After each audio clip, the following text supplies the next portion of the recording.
বিশুদ্ধ পানি সরবরাহ প্রকল্পের আওতায় প্রাথমিকভাবে ফেনীতে ৩,০০০ আর্সেনিক মুক্ত গভীর নলকূপ স্থাপন করা হয়েছে। জনস্বাস্থ্য প্রকৌশল অধিদপ্তরের উদ্যোগে অগ্রাধিকার ভিত্তিতে জেলার হাসপাতাল, স্কুল, কলেজ, মাদ্রাসা ও সরকারি স্থাপনাগুলোতে এসব গভীর নলকূপ স্থাপন করা হচ্ছে। আর্সেনিকযুক্ত পানিতে রোগ জীবাণুর ঝুঁকি থাকায় সরকার এই উদ্যোগ নিয়েছে। পর্যায়ক্রমে সারা দেশে এই প্রকল্প বাস্তবায়ন করা হবে। ফেনী সংবাদদাতা রাজন নাথের পাঠানো তথ্যচিত্রে লামিয়া আক্তারের প্রতিবেদন। ২০২২ সালে ফেনীর সদর, দাগনভূঞা ও সোনাগাজী উপজেলায় ৭০,০০০ অগভীর নলকূপে প্রাথমিকভাবে আর্সেনিক পরীক্ষার উদ্যোগ নেয় জনস্বাস্থ্য প্রকৌশল অধিদপ্তর। এ সময় ৩০% নলকূপে আর্সেনিক পাওয়া যায়। পরে আর্সেনিকযুক্ত টিউবওয়েলগুলো লাল চিহ্ন দিয়ে বন্ধ করে দেওয়া হয়। গ্রামের সাধারণ মানুষের পক্ষে গভীর নলকূপ স্থাপন করা কষ্টকর হওয়ায় অনেক পরিবার বিশুদ্ধ পানির সংকটে পড়ে। এরপর থেকে সরকার প্রতিটি ইউনিয়নের জন্য ২৬টি করে নলকূপ বরাদ্দ দিয়ে আসছে।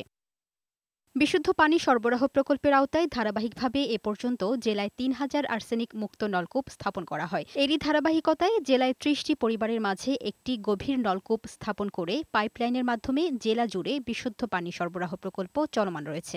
বাইরে থেকে কিনে আনতে হলে অনেক টাকা লাগে, আমরা পানিটা পাইতেছি, অনেক ভালো লাগতেছে। এখন এখানে টিউবওয়েল দিছে আমাদের সুযোগ সুবিধার জন্য, আমরা পানি নিচ্ছি, খাচ্ছি। পানি খেতে অনেক টাকা লাগতো, সরকার এটা বৈধ আমাদের উপকার হয়েছে। সরকারি ব্যবস্থাপনায় পর্যায়ক্রমে জেলার সবাইকে এই সুবিধার আওতায় আনা হবে বলে জানিয়েছেন স্থানীয় জনপ্রতিনিধি। আমার বিশ্বাস আগামী 1 বছর যদি আমরা সকলে কাজ করতে পারি, আমরা সকলকে সুপ্রিয় পানির নিশ্চয়তা আমাদের উপজেলায় আমরা দিতে পারবো। জেলার জনস্বাস্থ্য প্রকৌশল অধিদপ্তরের নির্বাহী প্রকৌশলী জানান, বিশুদ্ধ পানি সরবরাহ প্রকল্পের অধীনে এই সেবা পর্যায়ক্রমে সবার মাঝে পৌঁছে দেওয়া হচ্ছে। প্রতি বছর আমরা প্রতিটা ইউনিয়নে 26টা করে বরাদ্দ দিয়ে থাকি এবং সেটা হতে আস্তে আস্তে বাড়বে। কিন্তু সরকারের একার পক্ষে সবার ঘরে ঘরে নলকূপ পৌঁছে দেওয়া এই মুহূর্তে সম্ভব নয়। আমরা সবাই মিলে একসাথে কাজ করব যেন আমাদের আর্সেনিক মুক্ত থাকতে পারি।